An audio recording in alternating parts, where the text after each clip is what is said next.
My name is Meriel Lenfestey. I'm a director of operational and finance sector companies across multiple sectors, ranging from a sub 100k charity to listed entities worth billions. I care very deeply about compliance, and in all my companies, risks around regulation are watched very closely. However, I also come from a background in design for technology and research. I've spent a large part of my career helping organisations of all shapes and sizes put the customer at the heart of their decision making in order to deliver success.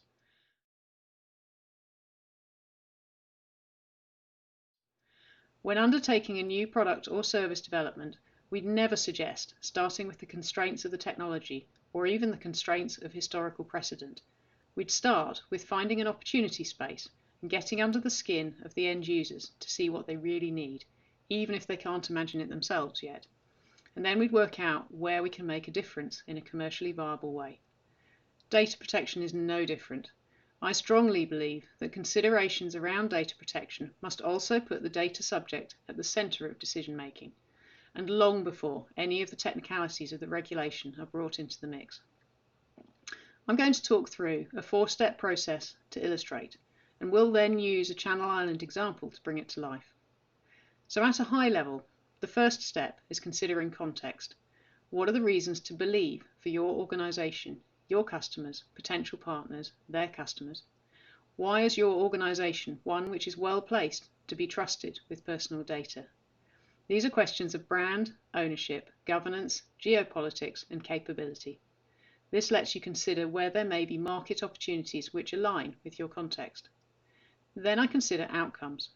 What is the value to the end user in this opportunity space? Can you make things easier, better, or cheaper for them? Is it possible to facilitate enough of a step change for them to see the benefit? Will there be sufficient motivation to make the data subjects willing to participate? Then, having identified opportunities, I consider strategy. What's the business model? Where is the value? And assuming it can be made to work, is it sustainable given trends and market shifts? And then finally, the specification. How will it work? How is data involved? How can you align with data protection principles? How can you reduce movement of personal data whilst still delivering benefit? Who will you work with? How will you handle data processes and permissions?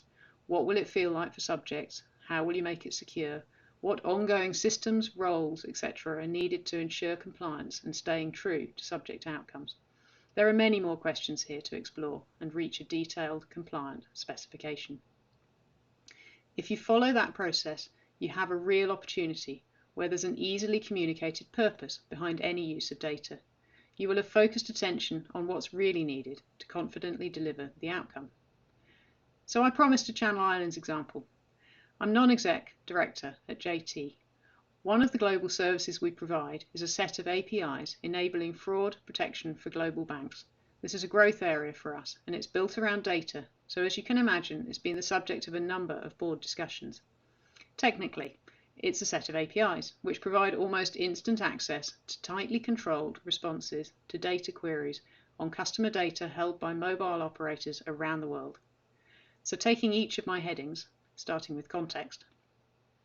JT is a tiny telco, which is part of the global telecoms network and has access to all of the toys that global telcos have. It's government owned and therefore inherits many of the characteristics of the islands, including being trusted guardians of value. The islands have a world-class reputation as finance centres, so many banks have a presence, and the company has a global reputation for digital innovation through successes in fibre rollout and in the IoT space. So when JT knocks at doors offering technology solutions to security and privacy challenges in the finance sector, it's possible to get heard. So we had a sound reason to believe. Then we look at outcomes. Digital, mobile, contactless payments have grown enormously in the past few years. They are easy for customers, often encourage higher spending and easier reconciliation, so retailers like them, and COVID-19 has even brought a health motivation into the mix. However, they carry new risks for retailers, banks, and customers around fraud. Although processes such as two-factor authentication can hugely reduce risks, they also introduce friction and a discouraging experience for customers. That's where the opportunity for improving outcomes appeared for JT. We mobilised our creative minds to build on our specific context and attempt to deliver outcomes which really make a difference. Strategy. Telcos have a bunch of real-time data and account data, which can also identify various signals of transaction authenticity, such as whether a retail customer is where and who they claim to be, and whether their SIM card has recently been swapped out, which could be an indication of fraud.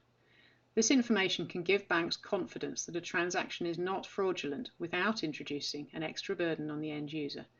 It's a frictionless alternative to more traditional two-factor authentication. Reducing fraud is worth a fortune to global banks. The strategy is simple.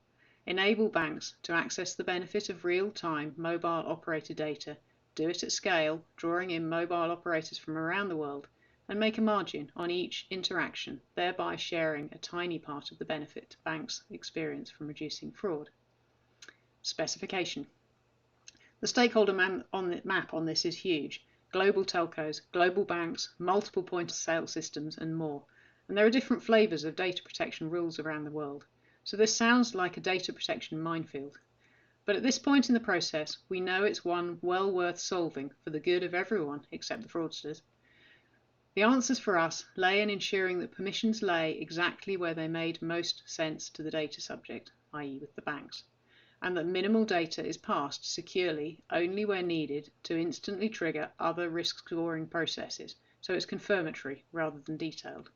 For instance, yes, the name and address match. No, that phone isn't in the location of the sale. Or yes, it's an active phone number. The ongoing compliance is threaded into the organisational governance framework with all the risk mitigations roles and processes you'd expect.